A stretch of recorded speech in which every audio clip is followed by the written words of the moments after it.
এবারের মাধ্যমিকের রেজাল্ট আর সেরা পাঁচের লিস্ট নিয়ে আমরা আজকে যে বিশ্লেষণটা করছি মানে এই আলোচনাটা একটা দারুণ চমক আছে। আমরা সোর্সগুলো ঘাটছিলাম আর দেখলাম যে কলকাতার নামিদামি স্কুলগুলোর নাম লিস্টে কার্যত নেই। হ্যাঁ, মানে একদমই তাই। সেরার মুকুট কিন্তু এবার উত্তর দিনাজপুর, বীরভূম বা ধরুন বাঁকুড়ার মতো জেলার স্কুলগুলোর মাথায়। ঠিক।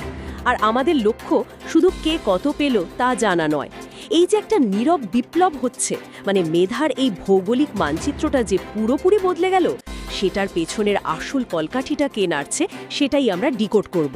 ডেটাগুলোর দিকে তাকালেই কিন্তু ব্যাপারটা পরিষ্কার হবে। উত্তর দিনাজপুরের শারদা বিদ্যা মন্দিরের অভিরূপ 698 পেয়ে প্রথম হয়েছে। হ্যাঁ, আর ঠিক 2 নম্বর কম মানে 696 পেয়ে দ্বিতীয় স্থানে আছে বীরভূমের স্নেহরঞ্জিনী দেবী সরস্বতী শিশু বিদ্যা মন্দিরের প্রিয়তোষ মুখোপাধ্যায়। একদম, মানে শীর্ষ দুটো জায়গাতেই জেলার দাপট। আর সবচেয়ে ইন্টারেস্টিং বিষয়টা কিন্তু নম্বর নয়, এই যে স্কুলগুলো, এখানে তো রাজধানীর নামিদামি স্কুলের মতো এসি ক্লাসরুম বা বিশাল পরিকাঠামো নেই। সেটাই তো আমার খটকাটা কিন্তু ঠিক এখানেই লাগছে।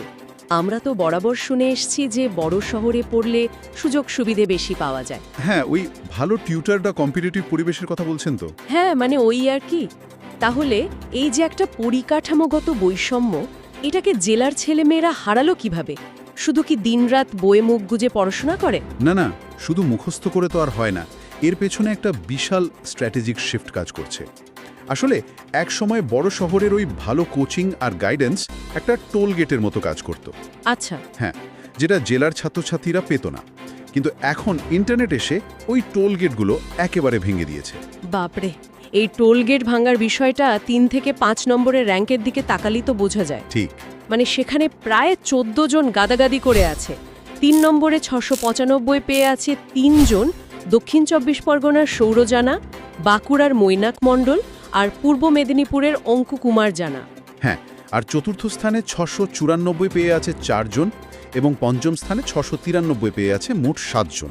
ভাবা যায়, মাত্র 1 নম্বরের ব্যবধানে বাঁকুড়া জেলা স্কুল, নরেন্দ্রপুর রামকৃষ্ণ মিশন থেকে শুরু করে আলিপুরদুয়ার বা নদিয়ার ছেলেমেয়েরা লড়াই করছে। এই অলিম্পিক লেভেলের টাইট কম্পিটিশন হচ্ছে কিভাবে? ওই যে বললাম, ডিজিটাল মাধ্যম। এটা এখন একটা গ্রেট ইকুয়ালাইজার, মানে সবার জন্য সমান মাঠ তৈরি করে দিয়েছে।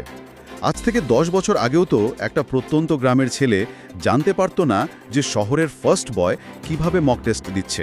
হ্যাঁ, তার তো সেই অ্যাক্সেসটাই ছিল না। একদম, কিন্তু এখন সে ইন্টারনেটের মাধ্যমে ঠিক একই অনলাইন মক টেস্ট দিচ্ছে।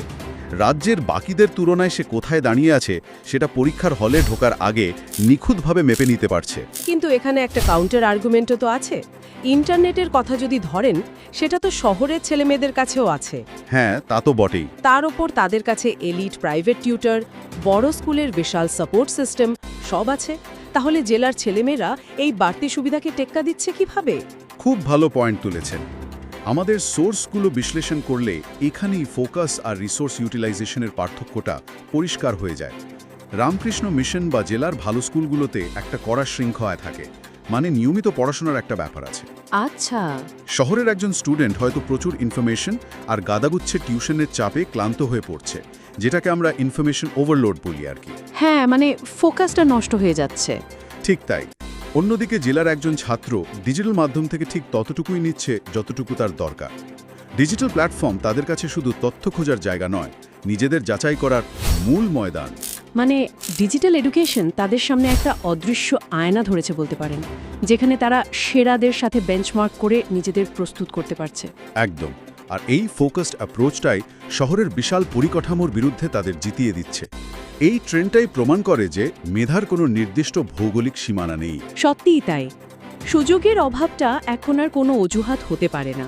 আর এই পুরো বিশ্লেষণ থেকে শেষে একটা বেশ চিন্তার বিষয় মাথায় আসছে। কী রকম? এই যে ডিজিটাল শিক্ষা এভাবেই গ্রামীণ বা প্রত্যন্ত জেলার শিক্ষার্থীদের ধারাবাহিকভাবে শীর্ষস্থানে পৌঁছে দিচ্ছে, তাহলে আর কয়েক বছর পর কি সেরা স্কুলের ওই চিরাচরিত ধারণাটাই পুরোপুরি অর্থহীন হয়ে পড়বে না? হ্যাঁ, বিশাল ইমারত আর দামি পরিকাঠামোর উপর দাঁড়িয়ে থাকা স্কুলগুলোর প্রাসঙ্গিকতা নিয়ে একটা বড় প্রশ্ন তো থেকেই যায়। একদম। এই প্রশ্নটা নিয়েই আজকে আমাদের আলোচনা শেষ করছি।